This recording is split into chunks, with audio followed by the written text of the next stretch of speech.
ನಮಸ್ಕಾರ ಎಲ್ಲರಿಗೂ. ನಾನು ನಿಮ್ಮ ಪ್ರೀತಿಯ ರಾಯಚೂರು ಹುಡುಗಿ. ತಮಗೆಲ್ಲರಿಗೂ ಅಮ್ಮನ ಅಡುಗೆ ಮನೆ ಕಾರ್ಯಕ್ರಮಕ್ಕೆ ಹೃದಯಪೂರ್ವಕ ಸ್ವಾಗತ. ಇವತ್ತಿನ ಸ್ಪೆಷಲ್ ರೆಸಿಪಿ ಏನಪ್ಪ ಅಂದರೆ ಭರ್ತ. ಅದು ಹೇಗೆ ಮಾಡೋದು ಅಂತ ನೋಡ್ಕೊಂಡು ಬರೋಣ. ಮೊದಲಿಗೆ ಈ ಭರ್ತನ ಮಾಡಲಿಕ್ಕೆ ನಾವು ತೊಗೊಂಡಿರುವಂಥ ತರಕಾರಿಗಳು ಬಂದು ಬದನೆಕಾಯಿ, ಹಸಿಮೆಣಸಿನ್ಕಾಯಿ, ಹಾಗೆ ತುಪ್ಪದ ಹೀರೆಕಾಯಿ. ಇದಿಷ್ಟೇ ಅಲ್ಲದೆ ನೀವು ನಿಮಗೆ ಯಾವ ತರಕಾರಿ ಇಷ್ಟ ಆಗಿರುತ್ತೋ ಅದೆಲ್ಲನೂ ಕೂಡ ತೊಗೋಬಹುದು.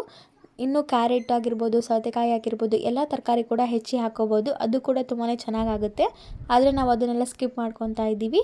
ಈ ಎಲ್ಲ ತರಕಾರಿಗಳನ್ನು ತುಂಬ ಚೆನ್ನಾಗಿ ಹೆಚ್ಕೋಬೇಕು. ಅಂದರೆ 1ರಲ್ಲಿ 4ರಿಂದ 5 ಭಾಗಗಳನ್ನಾಗಿ ಮಾಡಿ ಹೆಚ್ಚಿ ಅದನ್ನು ತುಂಬ ಚೆನ್ನಾಗಿ ವಾಶ್ ಮಾಡಿಕೊಂಡು ಅದು ಕಂಪ್ಲೀಟಾಗಿ ಕುದಿಯೋವರೆಗೂ ಅದನ್ನು ಕುದಿಸ್ಕೋಬೇಕು.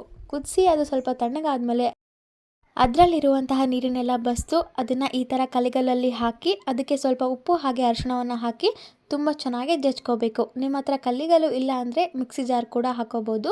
ಆದರೆ ಈ ಕಲ್ಲಿಗಲ್ಲಲ್ಲಿ ಕೊಟ್ಟೋದ್ರಿಂದ ತುಂಬಾ ಟೇಸ್ಟಿ ಬರುತ್ತೆ.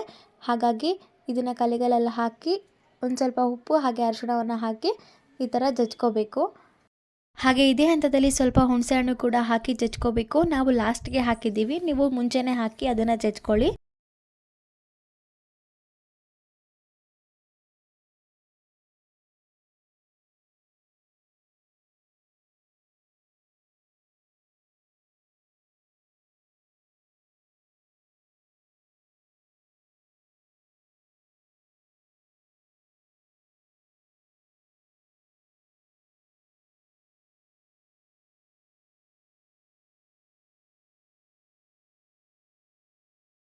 ನೋಡಿ, ಎಲ್ಲವನ್ನು ಕಂಪ್ಲೀಟಾಗಿ ಜಜ್ಜಿದ ಮೇಲೆ ಲಾಸ್ಟ್ಗೆ 1-2 ಟೇಬಲ್ ಸ್ಪೂನಷ್ಟು ಶೇಂಗಾ ಪುಡಿನ ಹಾಕ್ಕೊಂಡು ಮತ್ತೊಂದು ಸಾರಿ ತುಂಬ ಚೆನ್ನಾಗಿ ಜಜ್ಕೋಬೇಕು.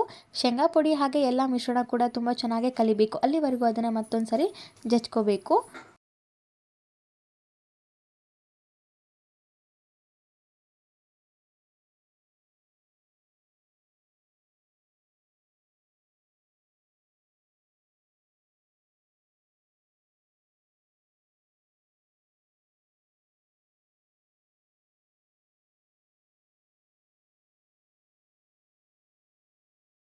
ಎಲ್ಲವನ್ನು ತುಂಬ ಚೆನ್ನಾಗಿ ಕಲಸಿದ ಆದಮೇಲೆ ಮುಂಚೆನೇ ಹೆಚ್ಚಿ ಇಟ್ಕೊಂಡಿರುವಂತಹ ಈರುಳ್ಳಿ ಸೊಪ್ಪನ್ನು ಇದೇ ಹಂತದಲ್ಲಿ ಹಾಕಿ ತುಂಬ ಚೆನ್ನಾಗಿ ಕಲಸಿ ಇಡಬೇಕು.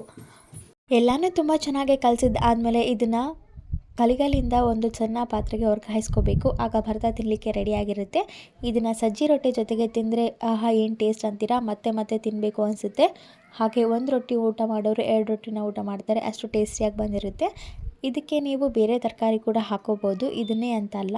ಎಲ್ಲ ರೀತಿಯ ತರಕಾರಿ ಹಾಕಿ ಮಾಡೋದೇ ಭರ್ತ. ಆದರೆ ಕೆಲವೊಬ್ಬರು ಕೆಲವೊಂದು ತರಕಾರಿ ತಿನ್ನೋದಿಲ್ಲ, ಹಾಗಾಗಿ ಬರೀ ಇಷ್ಟನ್ನು ಹಾಕಿರೋದು.